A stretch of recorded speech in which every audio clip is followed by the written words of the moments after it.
Halo, selamat pagi adik-adik kelas besar Sekolah Minggu GBD Taman Cibodas. Ketemu lagi dengan Kak Ucup siang hari ini. Sebentar kita akan bersama-sama belajar kebenaran firman Tuhan. Tapi sebelumnya mari kita berdoa terlebih dahulu. Mari kita satukan hati, kita berdoa. Terima kasih Tuhan Yesus, kami bersyukur pada kesempatan hari ini kami boleh ada sebagaimana kami ada Tuhan. Terima kasih atas berkat kesehatan yang telah Kau berikan bagi kami. Dan sebentar lagi Tuhan, kami ingin bersama-sama belajar akan kebenaran firman Tuhan. Mari Tuhan, biarlah Roh Kudus-Mu yang membimbing kami semua, agar setiap pelajaran firman Tuhan dapat tertanam dalam hati kami semua. Tuhan berkati kami semua, Tuhan berkati anak-anak Tuhan. Kiranya Tuhan firman ini tidak terbuang dengan sia-sia, tetapi menjadi berkat dalam kehidupan kami pribadi lepas pribadi. Terima kasih Tuhan Yesus, hanya dalam nama-Mu, Tuhan Yesus Kristus, Juru Selamat kami yang hidup, kami telah berdoa dan mengucap syukur. Haleluya. Amin. Puji Tuhan. Seperti biasa, ketemu dengan Kak Ucup, kita akan belajar firman Tuhan. Nah, jadi walaupun kita masih kecil, tetapi kita harus memiliki dasar iman yang benar, memiliki doktrin pengajaran Kristen yang kuat, ya. Jadi siang hari ini kita akan belajar tentang konsep keselamatan. Kalau kakak bahas konsep keselamatan ini, kalau jelas dengan detail, itu bisa 1 jam lebih. Tetapi kakak ingin mencoba merangkum tidak lebih dari 15 menit. Tetapi kita semua akan mengerti, akan memahami dengan kosakata yang mudah dan mudah dimengerti. Oke, jadi konsep keselamatan itu apa? Keselamatan itu selamat. Artinya ketika kita mati, nanti kita tidak dihukum masuk neraka, tetapi kita tinggal bersama Tuhan di dalam kerajaan surga. Itulah sebenarnya tujuan hidup kita, masuk dalam kerajaan surga. Oke, jadi konsep keselamatan ini kakak bagi ada 3. Ya. Yang pertama adalah Allah mencari manusia. Iya, Allah mencari manusia. Memang konsep ini berbeda dengan agama-agama lain. Kalau agama lain mengajarkan manusia yang mencari Allah, tetapi kekristenan mengajarkan bahwa Allah yang mencari manusia. Kenapa seperti itu? Iya, jadi pada dasarnya manusia itu adalah orang yang berdosa.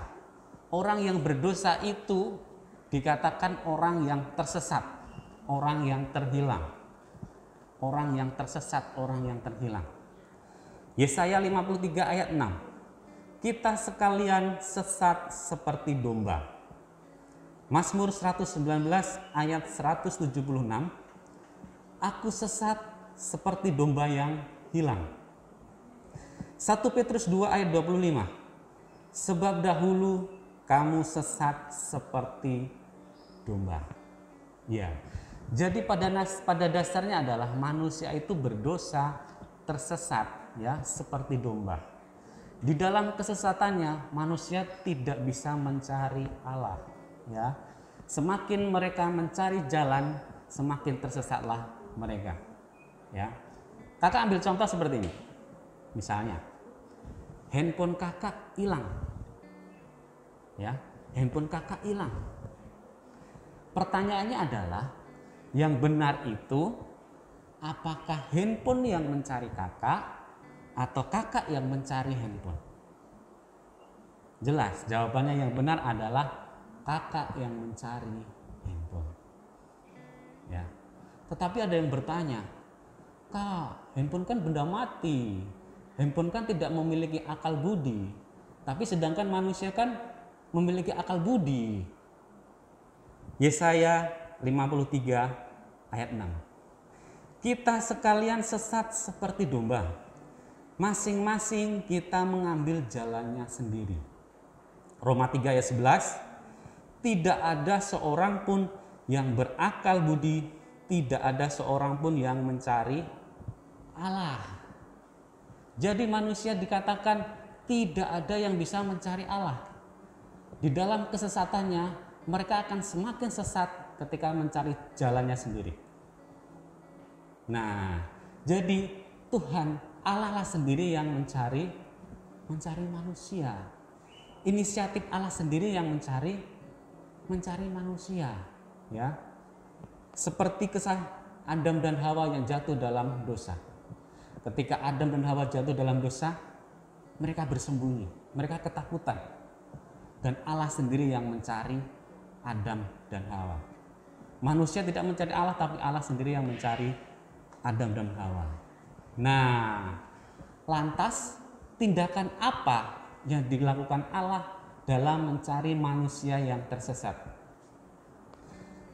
Tindakan Allah yang dilakukan adalah Dia sendiri turun ke dalam dunia di dalam Yesus Kristus. Yesaya 34 ayat 16. Yang hilang akan kucari, yang tersesat akan kubawa pulang. Nah, Kristus datang ke dalam dunia menyelamatkan manusia. Lukas 19 ayat 10. Sebab anak manusia datang untuk mencari dan menyelamatkan yang hilang. Itulah arti Natal sebenarnya. Yesus datang ke dalam dunia untuk menyelamatkan manusia yang tersesat. Itu. Jadi konsep yang pertama, konsep keselamatan yang pertama adalah Allah sendiri yang mencari manusia. Ya.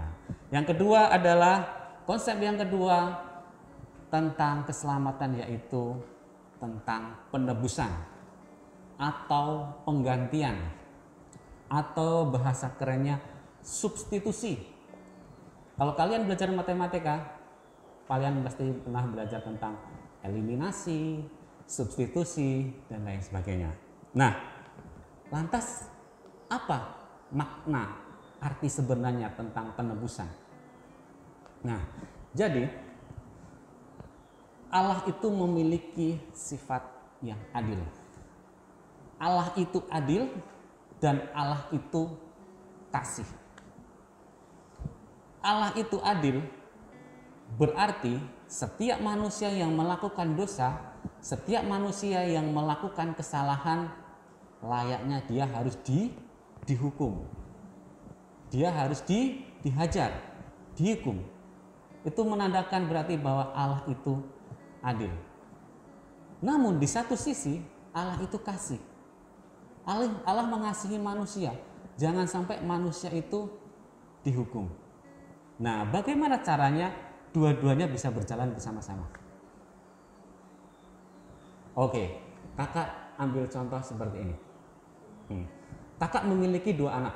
Nah, katakanlah si Gwen sama si Green. Nah, kakak membuat peraturan begini. Siapa yang membolos sekolah, hukumannya adalah dia tidak boleh makan seharian. Itu hukumannya. Nah, suatu hari si Gwen sama Green dia membolos sekolah dan ketahuan sama kakak. Nah, jadi hukumannya adalah dia tidak boleh makan seharian. Itu hukumannya. Nah, tapi kakak memiliki rasa belas kasihan. Kakak mengasihi mereka. Bagaimana caranya hukuman ini tetap jalan, tetapi Gwen sama Green tidak menerima hukuman? Caranya adalah hukumannya kakak yang menanggung sendiri. Ya, kakak yang menanggung sendiri, sedangkan Gwen dan Green tidak menanggung hukuman. Ya, hukumannya dapat berjalan, tapi rasa kasih berjalan. Dua-duanya bisa berjalan. Itulah konsep penebusan. Yesus datang ke dalam dunia untuk menanggung setiap hukuman kita, menanggung setiap dosa-dosa kita di atas kayu salib. Ya, luar biasa ini konsep ini. Ya, sebenarnya kita layak untuk dihukum, sebenarnya kita layak untuk dihukum, ya, masuk neraka. Tetapi Tuhan Yesus yang menanggung dosa-dosa kita. Luar biasa konsep ini, ya. Jadi yang pertama tadi adalah Allah sendiri yang mencari manusia. Konsep kedua adalah konsep penebusan. Oke. Sekarang yang terakhir, yang ketiga. Konsep yang ketiga adalah keselamatan karena iman saja. Konsep ini sekali lagi kakak katakan, konsep ini berbeda dengan agama-agama lain.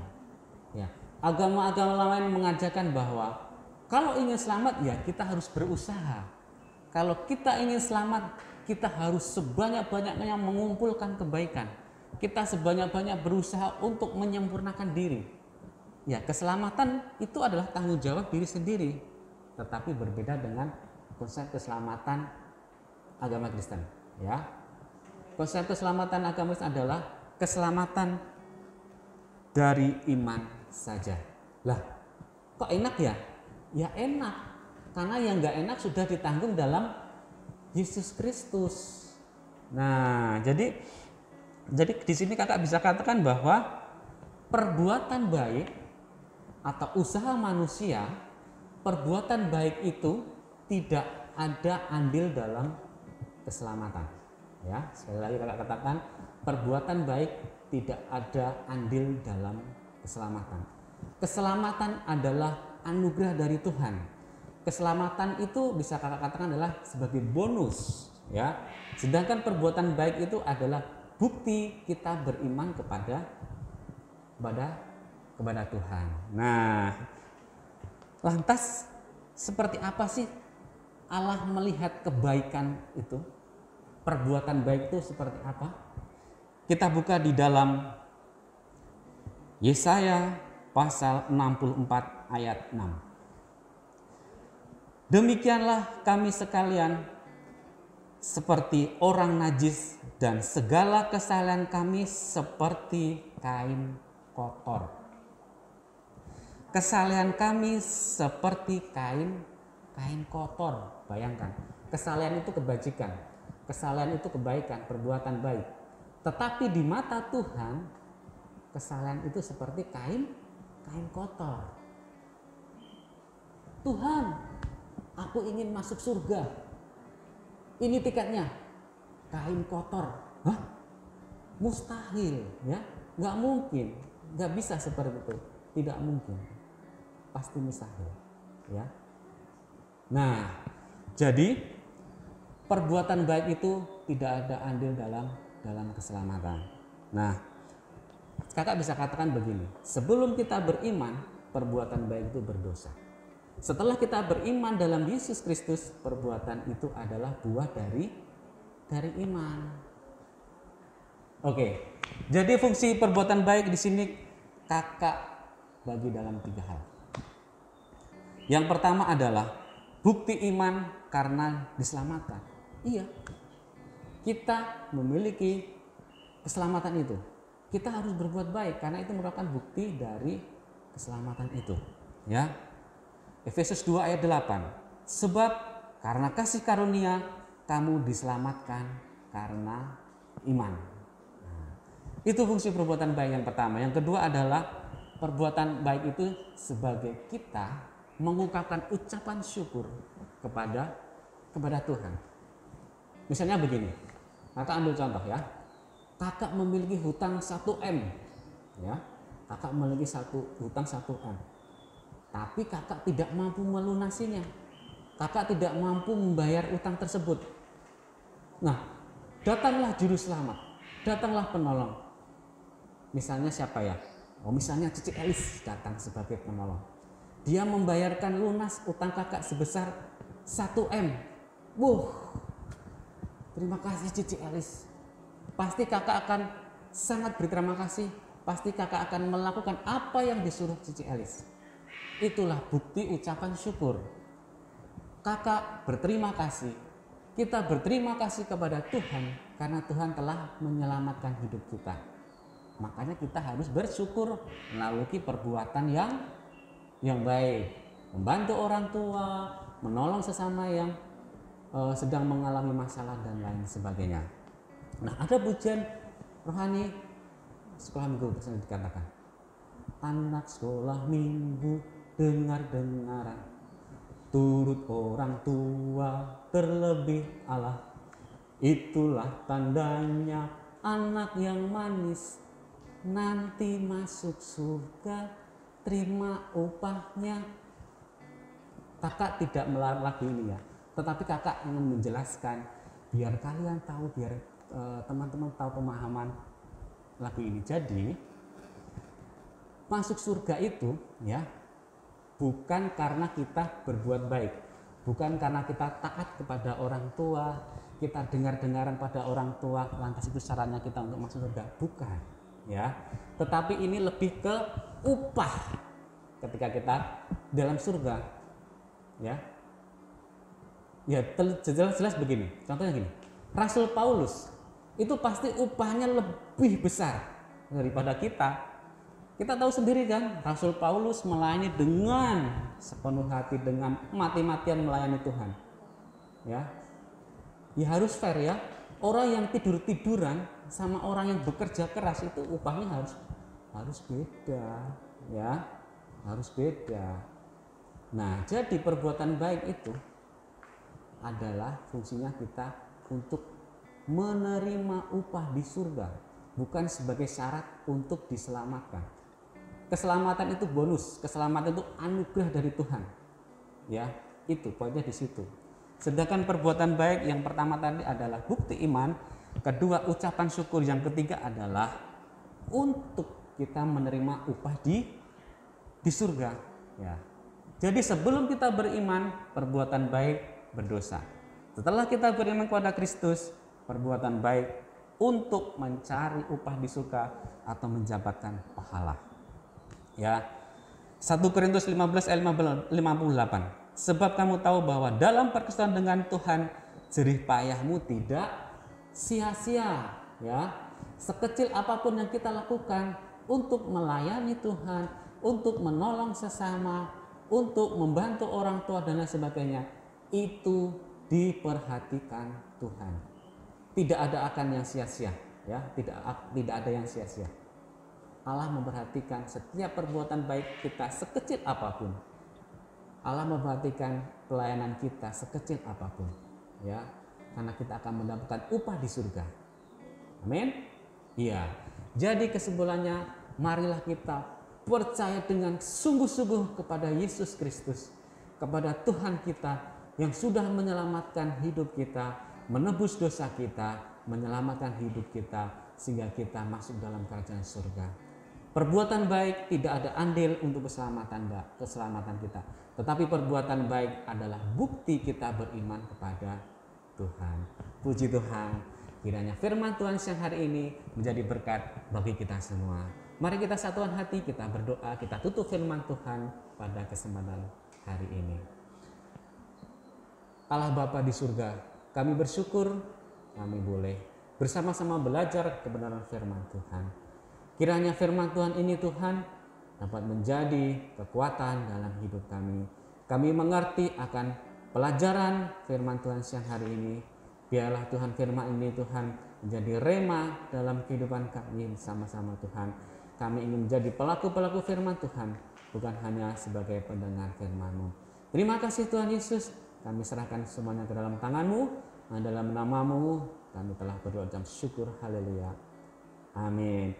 Puji Tuhan, sampai ketemu dengan Kak Ucup di lain kesempatan. Dadah.